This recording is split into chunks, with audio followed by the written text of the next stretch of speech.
A lot of people are talking about Tekken 8 Season 2, and we have content creator, I would like to say, definitely a huge pillar in the Tekken space when it comes to content creation, PhiDX. He's good talking about the huge system overall on the Tekken Talk Season 2 update. So I just want to see what he's saying and kind of just see, like, what I think about what he's saying, really. Just kind of a reaction type of video. So let's get into it, man. What's up, YouTube? It's PhiDX. We just finished Hi. watching the Tekken Talk live for Season 2. If you don't know what these are 2 to 2.5 hour live podcasts where the Tekken dev team explains the upcoming changes, their philosophies behind it. They give some live demonstrations from the newest build, and we get to basically get a preview of what's coming up for Tekken 8. This is the Season 2 one, so the changes are actually legitimately massive.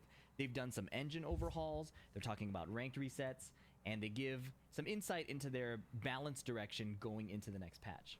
So on screen right here, I have the outline of the day, and we're going to basically cruise through it as quickly as possible. So here we go. The main update content for Season 2 is the first additional new character, large-scale balance adjustments. Now, they don't go through each individual change. They talked about having 1,500 or more changes when you account for all the characters, but they don't go through that in detail. They just go through it in broad strokes. They talk about ranked match changes, which I personally have been hoping for and am really excited that they're addressing these. And then they talk about a new feature that nobody really asked for, Ghost versus Ghost, but it looks like it could be fun. It's definitely a completely separate like game mode, almost like a Pokemon style game mode for Tekken. I'm gonna pull up the Anna trailer just so you can watch it here. This is the character they revealed for Season 2, Anna Williams. If you've seen it already, you can jump to the timestamp below to the next section. And if you're curious about what I think about the trailer, I'm doing a deeper analysis about like every move and every situation in a separate video. So the hair is growing on me. When I first saw the hair, I wasn't sure if I was gonna like it, but I think her design is really cool. I love that the music track they play is from Tekken 6. I think Tekken 6 is some of the best soundtracks, has some of the best soundtracks out of all of the Tekken series. That's a wild take. Apparently, the rocket launcher is called Lovely Tom because when they wrote Anna the character, she's a fan of Tom and Jerry, of Tom specifically. And she uses the rocket launcher in her combos. There's a little frame trap off of a charge move. She has her same stances from before. They look to have the same evasive properties. She has a rocket stance that she canceled into her Tekken Chaos 5 Judgment DR stance. had And the when best she parries with songs. the stance, it leads to that hop kick that she got there. Also, apparently, according to the lore, Anna Williams is the best cook in the Tekken franchise. Anna can cook. Apparently, that's why she says Lydia is a gourmet. Full crouch low from before, but now an instant tornado instead of a full launch. So you get a mini combo or a shorter combo. Step 2, counter hit guarantees a heat engager out of Chaos Judgment stance. Now the full crouch low gets an extra hit in heat. There's a heat dash combo. Sick. Bit of wall carry. It looks like she has some new stance stuff. I want to see in the actual move list, but it feels like she's doing some cancels that she didn't have before. Same while rising 2. This is her heat smash, and when she hits you with the rocket, you stay purple. So we think there's some kind of debuff mechanic, kind of like Aki in Street Fighter, but they didn't really show what it could be here. And now it's Anna versus Nina. And I think this part of the trailer is really well done. I've never heard Nina so sassy ever, and I'm a Nina super fan. But what's cool here is they show the characters' moves like parallel. So that's Nina's back 2-2, and then Anna's back 2-2. Both like double slap moves that are sick. homing. Down forward 1-2 from Nina, down forward 1-2 from Anna, but it cancels into stance, and you can see some evasion happening. Nina has a new gun move. Now Anna's applied the debuff. Don't know what it does, but there it's gone after Nina gets hit, I guess. Wall splat combo off of a snake edge. Tornado, and then a new grounded shooting combo ender. Flip kick, which is an instant tornado, and now we see her rage art. Now, her rage art looks sick, though. Which in a real Anna fashion is so extra. I'm sure the Anna fans are loving what they did with the character. I've said it before. I hate fighting against Anna, but as a Tekken fan since like Tekken 3, I feel like no Tekken is complete if it doesn't have Nina and Anna. So as much as I'm horrified about fighting this character, I am pretty glad that she's back in the game, just from like a Tekken fan standpoint. Anyways, if you jump back here from the timestamp, welcome back. We just watched the Anna trailer, and in addition to that, they talked about how in Season 2, one of the DLCs will be a brand new original Tekken character. And because they do so much research for like the martial art and the aesthetic that they want to go for, I'm pretty excited for what they come up with. No extra details aside from that there's a new character that's going to be completely original. They also talked about in March we'll get a Tekken talk dedicated to Anna, I believe. Maybe some new Season 2 changes as well. But we'll get to see a build with Anna and demonstrate a bunch of her kit. So that will be in the next Tekken talk, which we'll also do a review of. Now, the part you've probably been waiting for, the Season 2 policy or the design philosophy going into Season 2. They have 3 key points. They want to expand the strategic options of the heat system so that players can show more individuality and style. They want to reevaluate the offensive and defensive balance of the heat system. I think that's a big win. And they want to improve controls for more accessible gameplay. This is actually misleading. Number 3, I think, is one of the biggest system changes Tekken has ever had. And we'll talk about that when we get to there. But for now, the heat system changes. They've made it possible to use Heat Burst and Heat Smash from certain characters' stances, right? They've also made it so that when you heat engage, we saw this in the Season 2 trailer, you can hold down back, down, or down forward to go into crouch. Now they say 1, 2, or 3 because Japan uses numpad notation. Huge changes to the heat system. Honestly, this seems really horrifying to fight against. But let's watch Zafina. She's going to demonstrate what we just talked about. So down forward 2, she goes into Scarecrow stance. And from Scarecrow, she goes into Heat Burst. And then from Scarecrow, she goes into Heat Smash. Now, if you've fought Zafina and understand what she does, and I wouldn't blame you if you don't. 1 second. So every character that has a stance can go into Heat Smash. Heat Burst is kind of crazy. Because, like, for example, if I could do Leroy's down 3-2 and I'm in Hermit, I can then do Heat Smash. Or, like, and that's going to be sick. Like, because I always thought that it limits you going in stance, which is why I didn't like going in stance. But yeah, no, that's sick. Because she's an insane character with so many stances. Hard to keep track of everything she does. But here she's in Scarecrow stance, and she can Heat Burst right away, which is new. Then she goes into Scarecrow again, and she normally has a low Heat Smash from here. But here, she does her regular standing Heat Smash. So I don't know if they're going to change the inputs or change... I just clocked what you said. But that's new, and that's unique. I just clocked what... I didn't even pay attention to this in the Tekken talk. So she was in stance, and she done her standing Heat Smash. Oh, snap. I did not know this. I thought, to be honest, I don't pay attention to Zafina that much. But here, she does her regular standing Heat Smash. So I don't know if they're going to change the inputs or change like how you pick each one. But that's new, and that's unique. As for the running part, I think they'll show that coming up here. It also accompanies... We get to see some unique Anna gameplay as well, which is a neat little teaser as part of this. Here we go. So Anna here, she heat engages with her booty. 14-frame booty, plus 17 as usual, and now she's standing and running in like normal. Now they're going to show the run in with the crouch. And the animation, it changes immediately, right? So if you look at it one more time, she heat engages, she runs in, and she's already kind of lower to the ground. And by the time she slows down, she's fully crouched. This is a huge change, not just for plus 17 majority of the characters full crouch moves, but also for Anna, whose key mix-ups come from her crouching stance. You want my quick take on this? I think this is insane. I don't like this change at all. The logic of full crouch in Tekken historically is that you are taking a risk by crouching in your opponent's face, right? You're risking being launched. But you gain access to a strong mix-up like Law's slide or Lee's slide or Shaheen's slide, right? So to have access to this immediately from a plus 17 situation is pretty insane. And as you can see, Anna gets her full crouch launch into a combo, right? Sure, it's a tornado launch, but it's still insanely strong. Yoshimitsu will probably have access to his unblockable low sweep. So, very concerning change. I don't like this one. But we'll have to see how it plays out. Okay, we talked about Zafina already.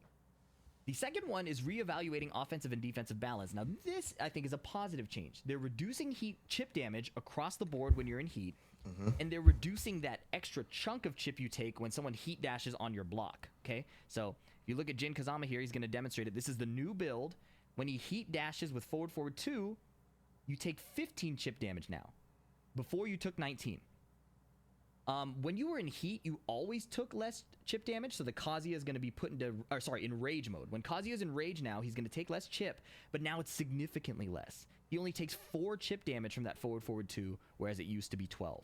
So, huge change there in favor of reducing those like checkmate situations where your opponent chips you into one last mix-up. I think that's pretty good. Now, this is a big change that will be really popular. Removing some Power Crush heat engagers. They didn't say which, and they weren't comprehensive. But we see Azucena no longer heat engages with forward 1+2. In exchange, they've given her 3-3, which is now accessible off of, I think this is up forward 2 or up back 2. Looks like it gives a guaranteed 3-3, which is now her heat engager. So we can assume that characters who lost their Power Crush heat engager, and since it's the high one, I'm guessing Victor's losing his, maybe Eddie loses his. Total guess, we don't know. But they will get a replacement heat engager. What's also interesting in this clip is Azucena does running 3-2 and goes into stance, right? Before it just left her in neutral at +2. But I'm guessing this is a change along the lines of Victor, where their running, advancing, offensive move let them go into stance as well. So cool change coming to Season 2. Not the stance part, but the removal of the Power Crush heat engager. I don't know how I feel about attack into stance. I think stances are way overused in this game already. Yep. Now this is what I think is the biggest change that has come to Tekken in a long time, if not ever. They say control enhancements, but what they've really done is they've now allowed you to sidestep into the foreground. I do wanna talk about that. That's one of the things that I quite dislike about Tekken 8 is I feel like they just gave everyone a stance. I feel like there's no direction when it comes to like these characters. Because like think about it like this year. Jack has a stance. He doesn't really need a stance. Heihachi doesn't need a stance. Like, you know, I think Kazuya has the kind of like, Kazuya don't really have a stance. He has kind of like a move, kind of like his crouch dash. But like all these characters have stances. They don't need stances. Not every character needs a stance. Like it's just like sometimes just let characters just be themselves. Let them just do what they want to do. But every character now has a stance, or things go into stances. It's like, yeah, stances were never meant to be like that in Tekken. Do you know what I mean? Even like in Tekken 7, they were like, it wasn't this bad. Like everyone has a stance. There's no need. Do you know what I mean? Like it gets boring after a while. Like in terms of trying to learn these characters because they just all have stances. From crouch. This is a nuance of the Tekken system that has been in the game for as long as I know. I think since Tekken 3 and Tag 1. Someone in chat told me in Tekken 4 that you could sidestep to the foreground from crouch in Tekken 4 specifically, but I haven't tested it, so I'm not sure. This is insane. This is a ridiculous change because I have a video on this before, I'll link below, where certain offensive patterns are restricted by your ability to not be able to step. So Dragunov here does down 2, Jin is stuck in crouch, and historically you cannot step towards the screen into the foreground unless you, when you're in the crouching state. You cannot step into the foreground from the crouching state. So he can only step left here, which Dragunov's while standing 4 tracks. But with this new change, he can now step to the right, which is what it's weak to. This is a great quality of life change, I think, for beginners and newcomers to the series. However, it is a big drop in the depth and nuance of offense for legacy players. It's going to be a controversial decision both ways because of that. If you want my take on it, I preferred when it was restricted. I thought it made a lot of sense in the movement, in the way movement worked and crouching and sidestepping. No. But I accept that this is going to make the game easier for more people to understand. Now, my only hope, I have 2 concerns. My only hope is that this doesn't affect movement and how it feels, because canceling a sidestep and how sidestepping interacts with crouching is integral to how I think Tekken feels. But there's also, I want to demonstrate this in game, there's also specific techniques where you can only cancel by moving to the background, right? So let me pull up my arcade stick because I can't really do this on pad. But Lily has a crouch dash. Also, do you like my custom? Let me know in the comments.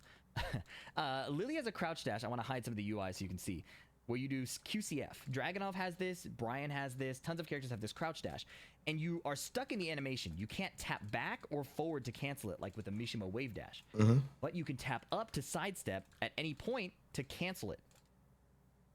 What we don't know is, can you sidestep to the foreground mid-stance to cancel it early? You see how I'm canceling the crouch dash early with sidestep left? Can you cancel it early with sidestep right? Is that how it works? Same thing with Nina. She has the famous Hayashida step where she would sidestep or crouch dash backwards and then tap up to cancel it. So a good Nina, I don't think I could do this, but we'll do like crazy movement like this and constantly move backwards. Can she do that to the foreground? Because the input is going to be overridden by the crouch dash now, the QCF. So Will it look the same? Will it look different? Will she lose access to the technique? I hope that no characters lose access to their techniques.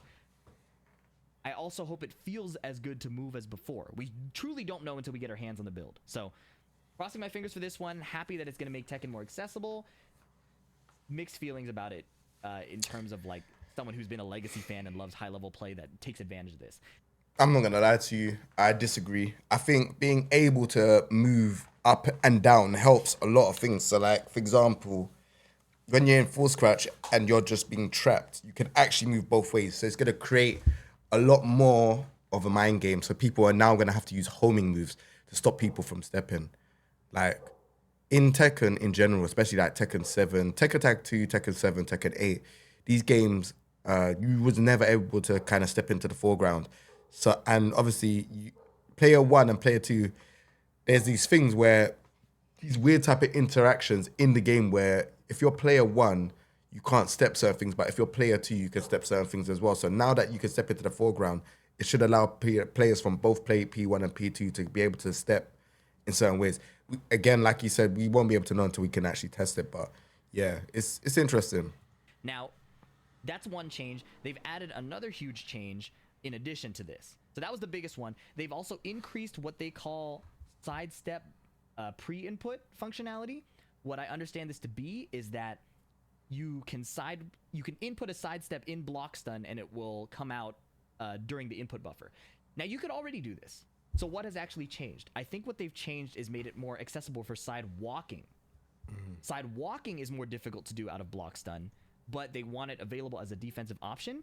So Jin here is sidewalking to the left after Law's back 1-2-2. This was possible before, but was pretty input tight. So my guess is they want to make it easier to sidewalk out of block stun like this. Again, I'm a fan of increasing access to Tekken's movement as long as it still feels good and skillful to use. Part of the thing I really liked about Tekken's movement is that the cancellation from movement to movement is kind of strict, but the skill in developing that makes it feel satisfying. Maybe that's a hot take. Maybe some of you agree with me. The analogy I would use is like Super Smash Bros. Melee. Really hard to move around, but if you master the movement, the cancellation feels good and rewarding and satisfying. I'm a fan of that style of gameplay. Not everybody is. My hope is that this change doesn't affect the skillful expression of movement while still letting people sidewalk and sidestep more often. That's my hope.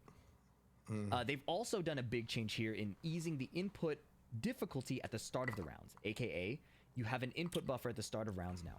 This will stop you from inputting a jab and losing to somebody's hop kick at the round start, because currently the way the game works is round start, no input buffer. Whoever truly hits their input at the start of the round is moving first.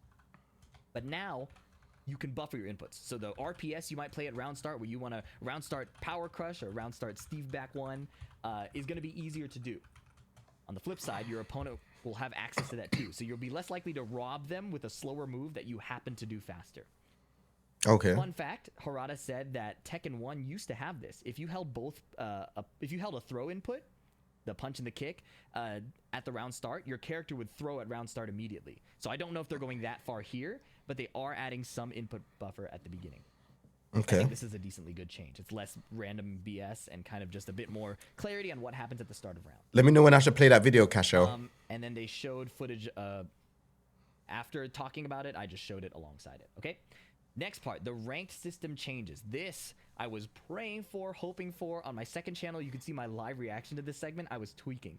But they listed their goals as mitigating the disparity in matchmaking. Hold on. Some insight into their balanced direction.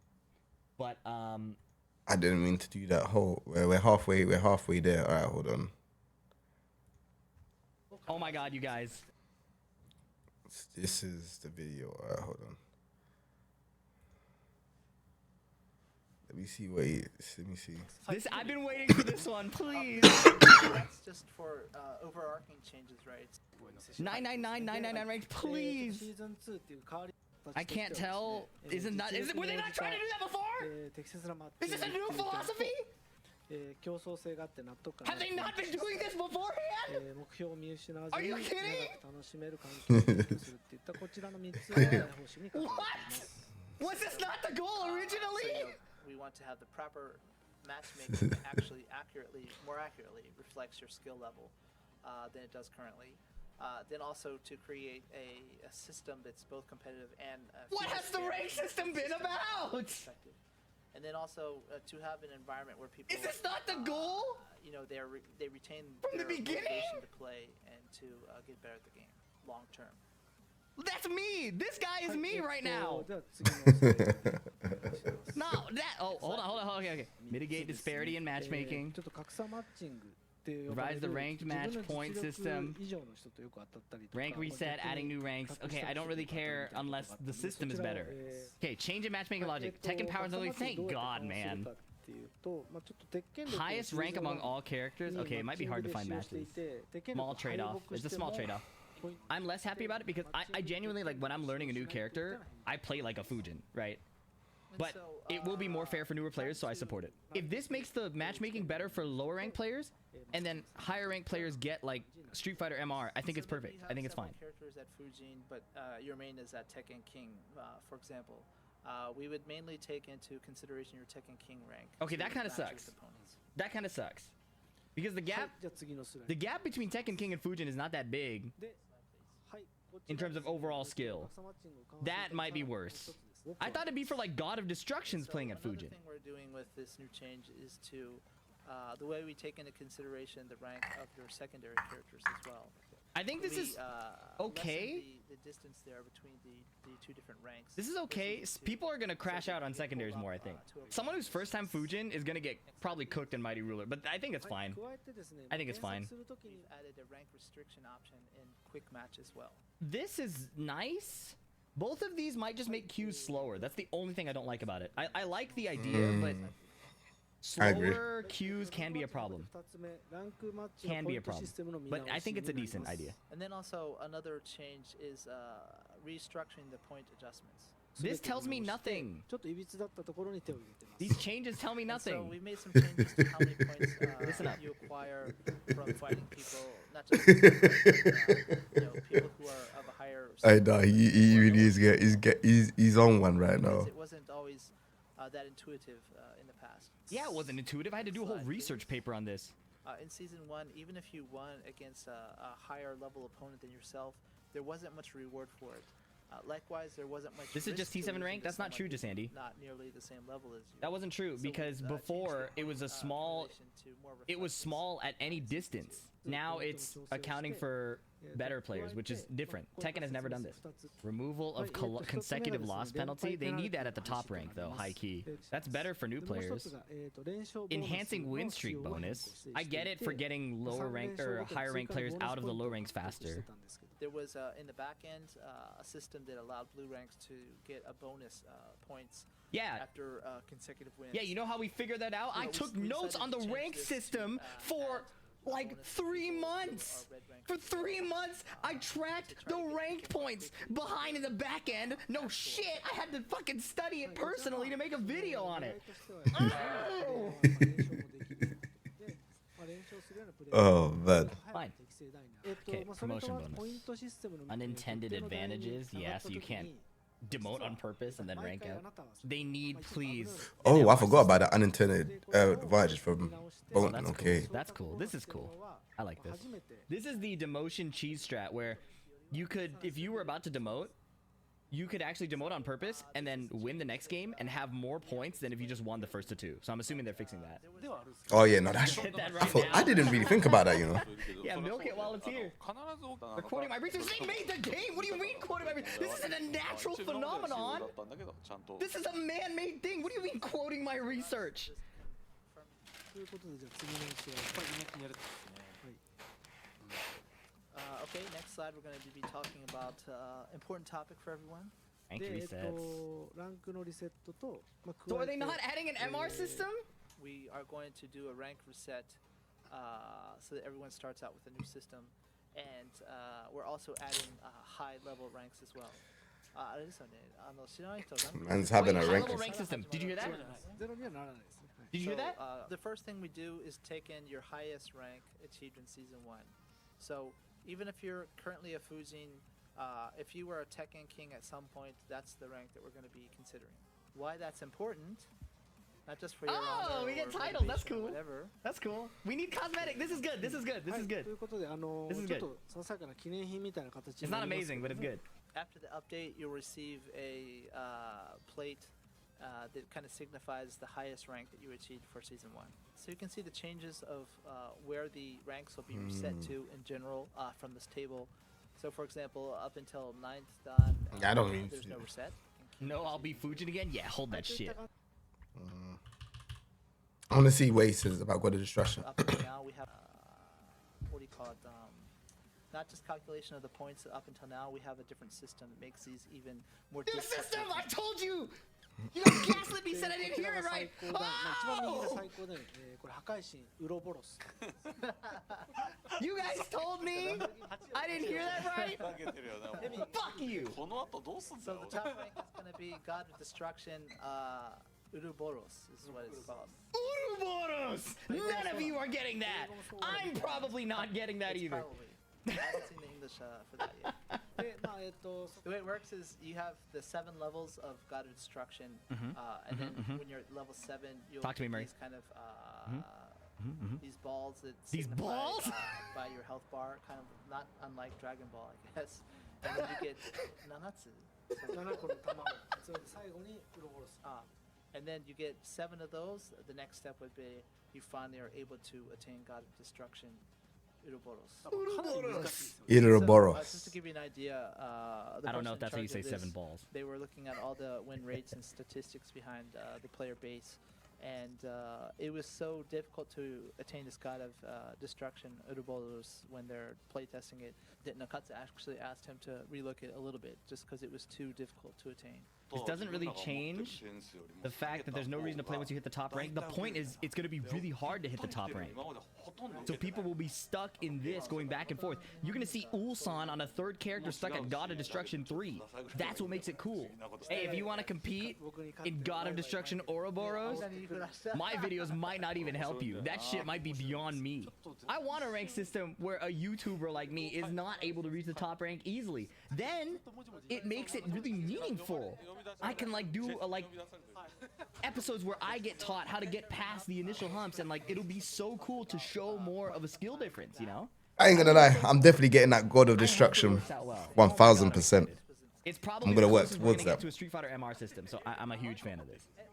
I'm a huge fan of this. This is so good. And that is it for this video. If you like this, make sure to like, comment, subscribe. Those really help me out, guys. And check out my Alright, cool. I don't think I'm gonna watch the rest of the other video though. I'm not gonna lie to you. It's pretty much the same stuff. Talks about ranked Ghost versus Ghost. Yeah, I'm not really. Yeah, not really. I mean, yeah.